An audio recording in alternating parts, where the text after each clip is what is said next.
mindfulness of the breath. So refresh, restore, and retain.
And now we'll introduce counting the breath to see if it helps to stabilize our attention. So remember, at the end of the in-breath, mentally note 1. And then focus on the sensations of the breath on the following out-breath and the following in-breath. And at the end of the next in-breath, mentally note 2. In this way, counting from 1 up to 10 and going back to 1 again. If at any time you lose the count, simply go back to 1. So let's now experiment with counting the breath to see if it helps to stabilize our attention.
Questions or comments about that practice?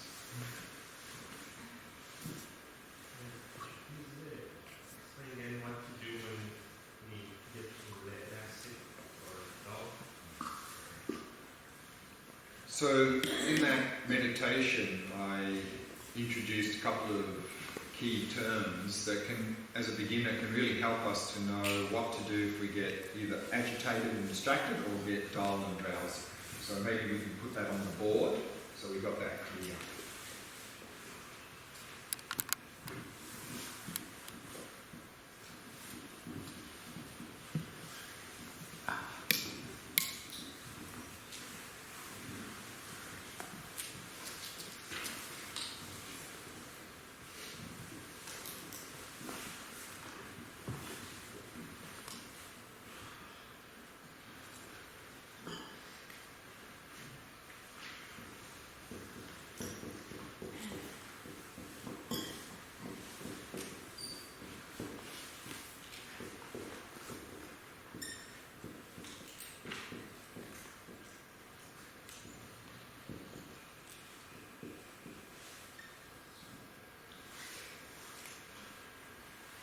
So if we find ourselves getting agitated and distracted, then the first thing to do is relax, because generally if we get distracted, we get frustrated and we clamp down, we just tighten. So the first thing, you notice you're distracted, just relax. Then just release the distraction and very gently return to the object without clamping down harder, of course.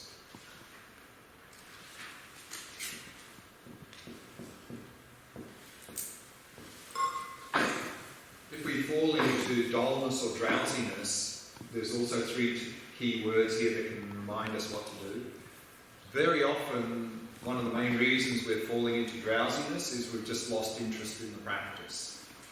So if we notice that we're lost interest in the practice, the very first thing to do is to refresh our interest in the practice.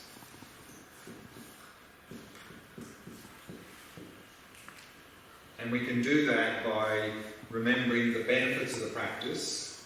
We looked at some of those benefits yesterday evening, and I'll talk more about them in the next session. So refresh our interest in the practice, then restore our attention on the object.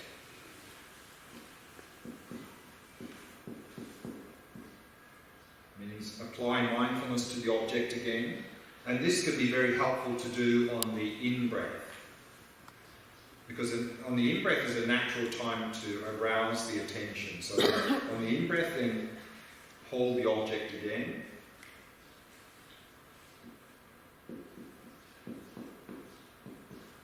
And then, of course, to retain that flow of mindfulness. So once we're holding it, to maintain that or retain the flow of mindfulness on the object. So there's a few key words that can help remind us what to do as a beginner. And then, of course, once we get in the habit of doing these, we won't need to remember these words because it'll be an automatic process when one of these two imbalances arises. But as a beginner, a couple of key words can help remind us what to do. Any other questions or comments before we take a morning tea break? Again, I want to raise this tension between... Sorry? Again, I want to raise this tension, with me at least, between focusing and repression. And repression. Repression of thoughts? Mind materials. Yeah. Okay. So here, when we're focusing on the breath, I think earlier as Alan was mentioned, then of course, probably almost immediately some thought, emotion or something will come up. So we're not trying to block these thoughts, because blocking them, we're just going to get agitated and it'll just make it worse. So all we are to do, of course, is to stay with the object, but probably if a thought comes, we'll go there, because that's our habit. Our habit is, particularly if it's some sort of interesting thing, we'll go there. I mean, that's what we do now in life. We're doing something more interesting pops up, we go there, we go there, we go there. We're all over the place. So what will happen is you're focusing on the breath, and then some thought or something will come, and you'll notice your mind go like this. But then, of course, When we get caught up, then notice that, of course. Then relax and just release that and keep coming back, keep coming back. So what you will notice initially is that you're focusing on the breath maybe a couple of seconds, some thought comes, off we go. And we may be gone for minutes, long time. And then eventually we'll go, oh hang on, I'm supposed to be on the breath. We'll let it go, not push it away. All we do is we just turn our attention back to the breath. Just turn your attention, so we're not trying to block it or get rid of it. We just turn our attention back to the breath, and probably for a couple of seconds, and then another thought will come, and then off we go again. And so that's what will happen, because that's our habit now. But if we keep just coming back, keep doing that, we start to develop a new habit. Which means instead of 2 or 3 minutes distracted, maybe it'll be 1 minute, 30 seconds, 10 seconds. And then we'll get to the point where we'll notice we're going, and we come back. And then we'll get to the point where we're on the breath, we notice the thought, but we're still on the breath, we're not blocking it, but where our attention is still on the breath, we sort of notice it a little bit in the corner there going, and then eventually the mind will go quiet. But that'll take a long time. So again, it's not a matter of, we're not trying to block these things because you can't. It's just a matter of staying on the breath and then just keep coming back when you get distracted. So we're not trying to suppress or repress. We're just developing our ability to stay more focused on the object so that when a thought arises, we won't get pulled away by it. And that'll take time, but it's okay. Yeah. So I'm still not sure how I don't end up like young, enthusiastic Alan Wallace. I didn't catch how I'm you not sure how I don't end up like young, enthusiastic Alan Wallace. Like You mean tight, pushing. tight and fatigued and... And most of us here will do that because that's our life. Because what is our modern world? If we want to get somewhere, we have to push, we have to strive, don't we? So we have to learn a new habit here. Of course, we need to put effort. If you don't put effort in anything, you won't get anywhere. But here, we're putting relaxed effort. So one way to do that is to let go of all expectations. Because expectations is what often gets us tight. I have to get that, and I have to get it now. And we push. And then, of course, our mind gets agitated. So therefore, to let go of, if you have any expectations, just drop them. Of course, we need to know what the practice is, how to do it, and where we're going, but then drop any expectations of anything happening. And then that will help. And then also on top of that is to understand that a good meditation is simply any meditation where we try to follow the instructions as best we can, no matter what happens. And not have this idea of good meditation is when my mind is completely still. And a bad one is when there's lots of thoughts. Because from day to day, sometimes our mind is more naturally still, other days it's more agitated. So it's not so much what happens to us, it's how we respond to that that's important. So as long as we just keep, to our best of our ability, in a relaxed way, respond to whatever's happening, that's fine. And just drop all expectations, and then I think you'll find you'll put effort, but not this pushing tight. And then, of course, if you have no expectations, you cannot get frustrated. But I'm going to talk more about this later, but that's maybe enough for now. So let's take a morning tea break now. Come back at 11:15, and we'll continue this practice.